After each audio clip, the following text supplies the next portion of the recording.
திண்டுக்கல் மாவட்டம் கொடைக்கானல் அருகே பேத்துப்பாறை கிராமத்தில் உள்ள தனியார் பள்ளி ஹாஸ்டலில் தங்கி 9ஆம் வகுப்பு படித்து வந்த மாணவி ஒருவர் உயிரிழந்த சம்பவம் பெரும் சோகத்தையும் பரபரப்பையும் ஏற்படுத்தியிருக்கிறது.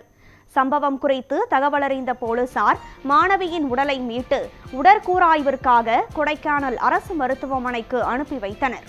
சம்பவம் தொடர்பாக காவல்துறையினர் வழக்கு பதிவு செய்து விசாரணை தொடங்கியுள்ளனர். திண்டுக்கல் மாவட்ட கூடுதல் காவல் கண்காணிப்பாளர் தெய்வம் பள்ளி மற்றும் ஹாஸ்டலில் ஆய்வு செய்து விசாரணை மேற்கொண்டார். மேலும் மோப்பனாய் வரவழைக்கப்பட்டு சோதனை மேற்கொள்ளப்பட்டது.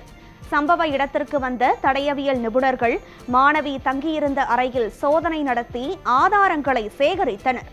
மாணவி குமுளியை சேர்ந்தவர் என்றும் பொங்கல் விடுமுறைக்கு பின்னர் பெற்றோர் பள்ளியில் சேர்த்துவிட்டு சென்றது விசாரணையில் தெரியவந்தது. பெற்றோரிடமிருந்து பிரிந்து இருப்பது கடினமாக இருப்பதாக மாணவி கடிதம் எழுதி வைத்திருந்ததாக போலீசார் தெரிவித்துள்ளனர்.